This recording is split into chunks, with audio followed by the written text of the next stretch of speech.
Arizona Republic sports columnist Greg Moore is usually optimistic, but what if it all goes bad? With a high draft pick and lots of cap space, can the Suns mess up the offseason? Greg Moore dreams up nightmare scenarios. Photo, Amber Searls. Amber Searls-USA Today Sports. Stop me if you've heard this one. There are games left on the schedule, but the NBA season has been over for a while in Phoenix. The focus now turns to the offseason and whether the Suns are going to be able to make enough moves to turn themselves into a contender. The front office has picks, cap space and a talented young core, all of which can work to entice a top-notch player from a talented class of free agents. Yeah, you have heard that one before, haven't you? Like almost every year since 2011, well, you know what? It could always be worse. Are you a sports fan? Stay in the know. Subscribe to AsCentral.com today. NBA Draft, number 1 or no? 7. There are a couple of ways this could go bad for Phoenix. They've got one of the worst records in the league, which should assure them of a high pick. But not necessarily. The league's new lottery rules give the 3 worst teams an equal shot at landing the top pick.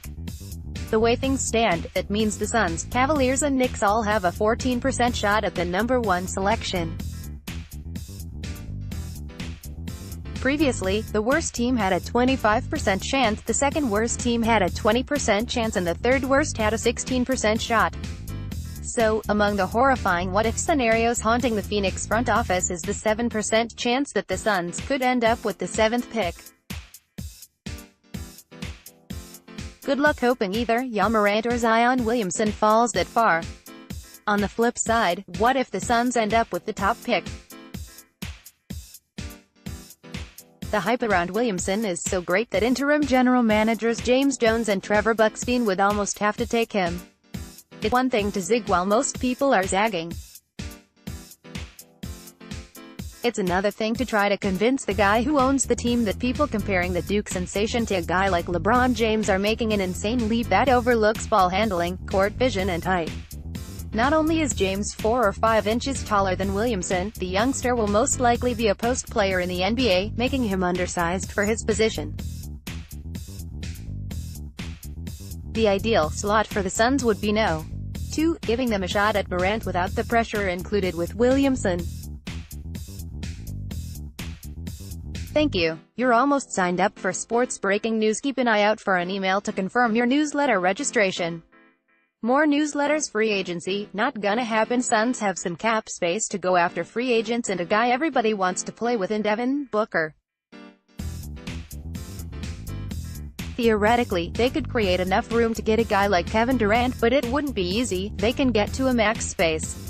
Yahoo Sports cap expert Keith Smith said, which would be dumping everybody, including the pick, which we know is not gonna happen. That would mean letting go of Kelly Oubre Jr., Dragan Bender, Troy Daniels, Jamal Crawford, Richaun Holmes, Jimmer Fredette, Ray Spalding, and they'd have to trade TJ Warren and take no money back. From there, the Suns would have to backfill with players on minuscule deals.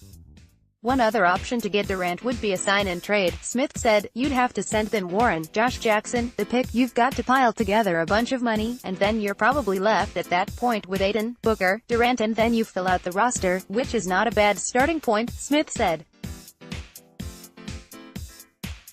That's assuming Golden State would even agree to it.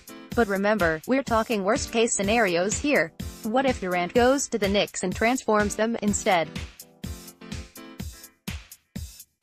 What if these Suns are a lot like the post-Michael Jordan Bulls, a team that ended up using its space on guys like Brad Miller and Ron Mercer, who didn't make them contenders?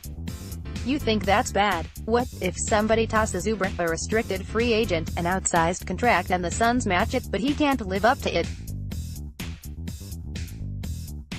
For example, Tyler Johnson is a nice player, but would anyone expect him to command $19 million, nearly 20% of the Suns' cap room, next season? He earns that because the Heat matched an offer from the Nets.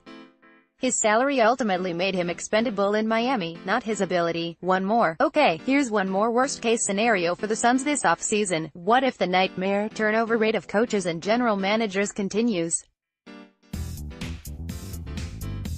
If managing general partner Robert Sarver decides James Jones and Trevor Buckstein aren't up to the GM job, this is a bad year to start over.